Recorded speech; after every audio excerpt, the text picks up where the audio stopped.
বিভিন্ন স্থানে কিন্তু অগ্নিসংযোগ করা হচ্ছে রাস্তার পাশে দাঁড়িয়ে থাকা যে বাসে। সেই ঘটনা আসলে গতকাল যে গভীর রাতে অর্থাৎ গত সোমবার দিন গভীর রাতে যে ময়মনসিংহের ফুলবাড়িয়ায় একটি ঘটনা ঘটে, যে বাসে আগুন দেওয়া হয়েছিল সেই বাসের চালক কিন্তু পুড়ে মারা যায়। এবং এই যে ঘটনাটি এতে কিন্তু দেখা গেছে যে এই এলাকায় ফুলবাড়িয়া কিন্তু আতঙ্ক বিরাজ করছে এলাকাবাসীর মাঝে, এবং যারা বাসে চলাচল করেন বিভিন্ন জায়গায় রাস্তাঘাটে কিন্তু মানুষের মধ্যে আতঙ্ক বিরাজ করছে। কারণ এই যে ঘটনাটি বাসে আগুন দেওয়ার সাথে সাথেই কিন্তু দেখা যায় পুরো বাসটি পুড়ে যায় এবং দগ্ধ হয়ে চালক মারা যান। এবং একটা বিষয় যে এই ঘটনার পর থেকে এখনো পর্যন্ত কিন্তু 24 ঘন্টার বেশি পেরিয়ে গেলেও কাউকে গ্রেফতার করতে পারেনি পুলিশ। গতকালকে আমরা দেখেছি যে আসলে ময়মনসিংহের যে পুলিশ সুপার তিনি ঘটনাস্থল পরিদর্শন করেন এবং যারা জড়িত এই ঘটনার সাথে তাদেরকে গ্রেফতারে কিন্তু তিনি অভিযান অব্যাহত রাখার কথা জানিয়েছেন এবং খুব দ্রুত তাদেরকে আইনের আওতায় এনে আইনগত ব্যবস্থা নেওয়ার কথা তিনি জানিয়েছেন। এবং এর পরবর্তীতে আমরা দেখেছি যে পিবিআই টিম ঘটনাস্থল পরিদর্শন করেছেন। এছাড়া একটা বিষয় জানিয়ে রাখি যে সিসিটিভি ফুটেজেও কিন্তু স্পষ্ট দেখা যায় যে আসলে 3 জন ব্যক্তি তারা গভীর রাতে একটি পেট্রোল পাম্পের সামনে দাঁড়িয়ে থাকা বাসে আগুন দিয়ে পালিয়ে যায় এবং একজনকে দেখে আসলে মুখ খোলা ছিল, তাকে দেখে আসলে চেনার মতোই, কিন্তু এখনো পর্যন্ত গ্রেফতার না করার কারণে দেখা যায় মানুষের মাঝে কিন্তু আতঙ্ক বিরাজ করছে। এবং গতকালকে পুলিশ সুপার যেটা বলেছেন যে এই অগ্নিসংযোগের সাথে যারা জড়িত তাদেরকে আসলে নাম উল্লেখ করেই তিনি দলটির নাম উল্লেখ করেছেন সরাসরি যে এটা আওয়ামী লীগের সন্ত্রাসীদের কার্যক্রম সেটা তিনি বলেছেন, এবং তিনি বলেছেন যে আসলে এটা বিরুদ্ধে তিনি খুব দ্রুত ব্যবস্থা নেবেন। তো আমরা আসলে দেখেছি এই যে রাজনৈতিক স্বার্থ চরিতার্থ করার জন্য অর্থাৎ রাজনৈতিক ফায়দা হাসিলের লক্ষ্যে কিন্তু দেখা যায় যে আমরা বিভিন্ন সময় আমরা দেখেছি যে এই যে অগ্নিসংযোগ করা হয় বাসে এবং এর মাধ্যমে মানুষ পড়িয়ে যেই হত্যার রাজনীতি সেইটা কিন্তু আবার দেখা যায় দীর্ঘদিন পরে এখন আবার শুরু হয়েছে।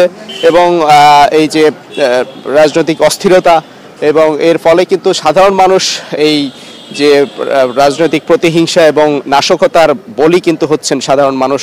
কারণ যেই বাস চালক নিহত হয়েছেন তিনি আসলে কোনো রাজনৈতিক সংগঠনের সাথেও যুক্ত নয়, তার পরিবারের একমাত্র উপার্জনক্ষম ব্যক্তি ছিলেন সেই জুলহাস গত বছর বিয়ে করেন এবং বিয়ে করার 1 বছরের মাথায় কিন্তু তিনি পৃথিবী ছেড়ে চলে যান।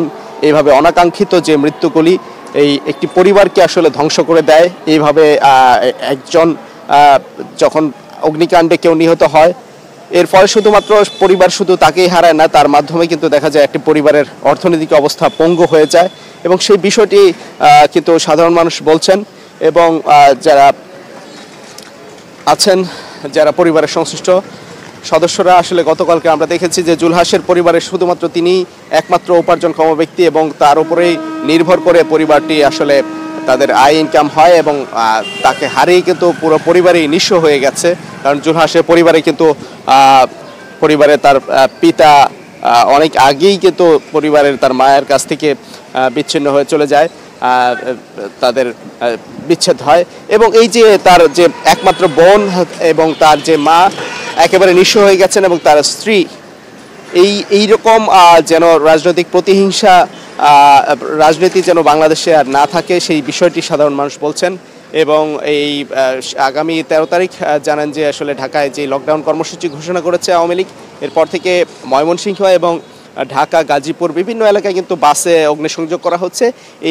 এর ফলে কিন্তু দেখা যায় মানুষের মাঝে কিন্তু আতঙ্ক বিরাজ করছে, যারা প্রয়োজনে বাসে করে ঢাকায় যাচ্ছে এবং বিভিন্ন জায়গায় যারা ভ্রমণ করছে তাদের জন্য কিন্তু খুব আতঙ্কের বিষয়টা। এবং আরেকটা বিষয় যে জানিয়ে রেখেছি যে বাসটি আসলে অগ্নিসংযোগ করা হয়েছিল সেটা কিন্তু আলম এশিয়া নামক একটি বাস এবং সেই বাসটি ঢাকা ময়মনসিংহ রুটে চলাচল করে এবং সেই বাসটি একদম ছাই হয়ে যায়, পুড়ে যায় একদম পুরোপুরি। এবং এই যে ঢাকা ময়মনসিংহ রুটে যে বাসগুলি চলাচল করে সেই বাসের যাত্রী এবং বাস সংশ্লিষ্ট যারা আছেন চালক এবং অন্যান্য যারা, তারা কিন্তু খুবই আতঙ্কের মধ্যেই প্রতিদিন বাস ঢাকা থেকে ময়মনসিংহে ছেড়ে যাচ্ছে এবং আগামী 13 তারিখকে কেন্দ্র করে বিশেষ নিরাপত্তা ব্যবস্থাও কিন্তু পুলিশের পক্ষ থেকে নেওয়া হয়েছে। সেই বিষয়টা আমরা জানতে পেরেছি। তো এই ছিল এখান থেকে